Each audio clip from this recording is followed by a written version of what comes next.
സംഭവത്തിൽ റാഗിംഗ് തുടരാൻ കാരണം ശക്തമായ നടപടിയില്ലാത്തതാണെന്ന് രമേശ് ചെന്നിത്തല. പൂക്കോട് വെറ്റിനറി കോളേജിലെ സിദ്ധാർത്ഥന്റെ മരണത്തിൽ പ്രതികൾക്ക് ജാമ്യവും തുടർ പഠനത്തിന് അനുമതിയും കിട്ടി. യൂണിവേഴ്സിറ്റിയും അധികൃതരും സിദ്ധാർത്ഥൻ കേസിൽ പ്രതികളെ സഹായിച്ചു എന്നും രമേശ് ചെന്നിത്തല ആരോപിച്ചു. കേരള പോലീസ് അന്വേഷിച്ചാൽ സിദ്ധാർത്ഥന്റെ കൊലപാതകത്തിലുണ്ടായ സംഭവം പോലെ ഇവിടെയും ഉണ്ടാകും. എന്താണ് ഈ നാട്ടിൽ നടക്കുന്നത്? ചമ്പൽ കാടുകളിൽ കൊള്ളക്കാർ നടത്തുന്നത് പോലെയുള്ള അക്രമങ്ങളാണ് റാഗിങ്ങിന്റെ പേരിൽ ഇവിടെ SFIക്കാർ നടത്തിയത്. എന്നിട്ട് ആ SFIക്കാരെ സംരക്ഷിക്കുകയാണ് ഇവിടെ. പാർട്ടി സെക്രട്ടറി പറയുന്നു SFIക്കാരല്ല, ഇവരെല്ലാം SFIക്കാരാണ്.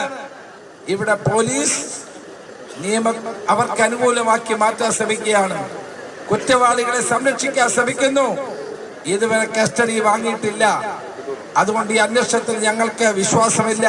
പൂക്കോട് സിദ്ധാർത്ഥന് നീതി കൊടുക്കാത്ത പോലീസ് ഈ കാര്യത്തിൽ നീതി നൽകുമെന്ന് ഒരിക്കലും നമുക്ക് പറയാൻ കഴിയില്ല.